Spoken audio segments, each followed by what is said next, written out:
Warahmatullah. Terima kasih Yang Berhormat pembahas yang akhir, Yang Berhormat Datuk Sri Mujahid Yusof. Sila.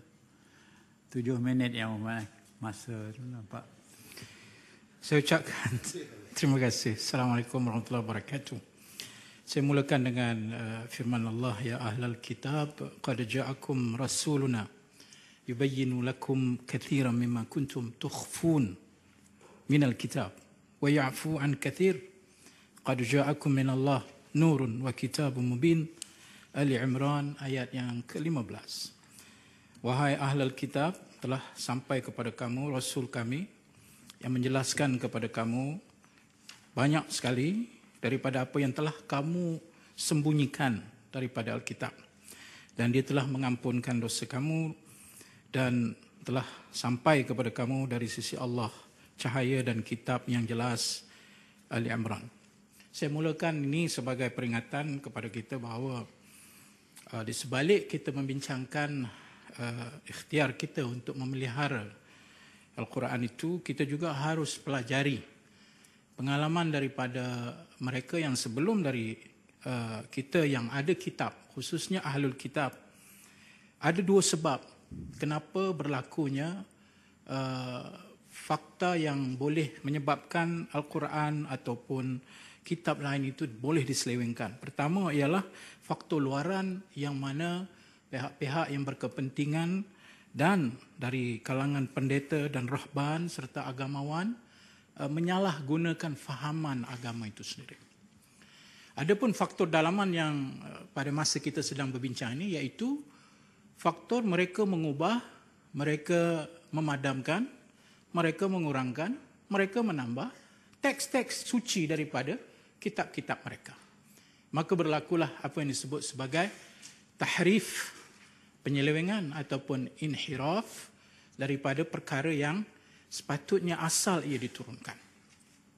Oleh kerana itu, sokongan saya kepada akta ini berpandukan kepada ia mencapai maksud, maqasid syariah, tujuan syariat diturunkan, iaitu salah satu dari 5-nya ialah hifzuddin, ya, memelihara agama. Maka salah satu simbol yang mana agama itu tertegak ialah Al-Quran itu sendiri. Maka saya tidak fikir di kalangan kita yang mahu menolak apa-apa yang terkandung dalam akta ini, kerana secara khusus ia telah memberikan ruang kepada kita melaksanakan tujuan hifzuddin ataupun memelihara agama. Seterusnya yang menjadi persoalan dalam perbincangan kita ini adalah bagaimana yang kita hadapi sekarang bukan sangat teks yang tercetak itu, walaupun mungkin ada berlaku penyelewengan, tapi yang kita lebih khawatir dan bimbang ialah sesuatu yang kita tidak dapat kawal. Apa yang kita tidak dapat kawal? Iaitu daripada aplikasi. Ya, aplikasi yang kita tengok hari ini bercambah, berlonggok di dalam apa itu kita kata gadget kita, device kita dan sebagainya. Persoalan saya hari ini ialah apakah lembaga ini, LPPPQ, punya kuasa regulatory terhadap platform ini. Yang kita bicara sekarang adalah teks dalam konteks percetakan. Tapi apa dia regulatory body yang boleh memantau, lambakan Al-Quran, yang terkait dengannya terjemahan, yang terkait dengannya mungkin penafsiran, yang datang dalam bentuk aplikasi yang mana di situ kemungkinan sukar untuk kita nak pantau. So apakah regulatory body yang boleh melihat ini sebagai platform baru yang tadi disebut kerana perkembangan semasa? Inilah perkembangan semasa. Yang kedua yang membimbangkan saya, Tuan Speaker, adalah hari ini apa yang kita kata artificial intelligence, ya? AI. Kita ada hari ini ChatGPT. Saya pun hampir sudah ketagih dengannya. Jadi dalam ChatGPT ini anda boleh saja type Al-Quran dan terjemahan ayat sekian-sekian, maka dia akan keluar. Sejauh mana kesahihan ayat-ayat yang dikeluarkan dalam ChatGPT ini? Ya. Saya sekali pernah test ChatGPT ini, Tuan Speaker. Saya tanya Dr. Mujahid Yusof Rawoot, dia keluar habis itu, Dr. Mujahid Yusof Rawoot. Mana dia dapat? Saya tak tahu. Maknanya data raya yang ada hari ini memungkinkan ChatGPT menghimpun dalam masa yang terdekat. Tapi soalnya kalau terjemahan dalam Al-Qurannya bagaimana? Begitu juga sekarang ni apa yang dinamakan sebagai Bard ataupun Google Chatbot.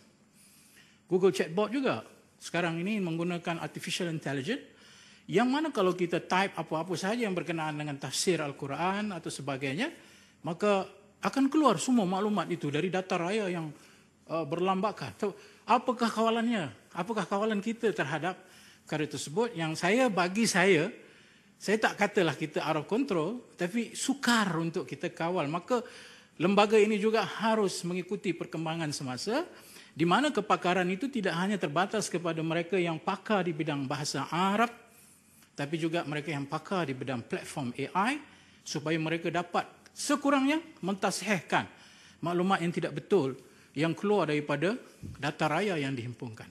Adapun tadi disebut tentang Rasam Uthmani, dan tersebut tadi sedang bacaan Warash. Bacaan Warash itu dibaca di sebelah Afrika Timur, ya, Afrika Utara. Contoh kalau anda mendengar wadduha wal-laili idza saja ma wadda'aka rabbuka wa ma qala. Ingat imam-imam Kelantan. Hal itu adalah, dia bukan tulisan sebenarnya, tapi dia adalah qiraatus sab'ah. Dia ada Imam Hafs, yang banyak kita baca ni adalah Imam Hafs. Jadi di situ lebih kepada persoalan pembacaan dari sudut ya itu, alif itu dibaca dengan imla ataupun dengan ya, macam jadi wadduha jadi wadduha. Tapi penulisannya itu tetap kepada huruf yang dibaca di dalam bahasa Arab.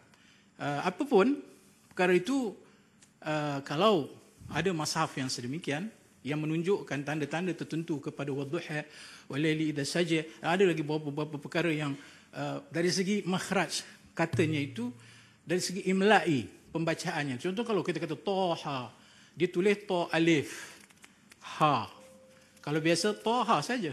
Saya perkara ini saya kira ulama sudah pun berbincang perkara ini, saya rasa tidak ada isu. Saya mohon menyokong akta ini, Tuan Speaker.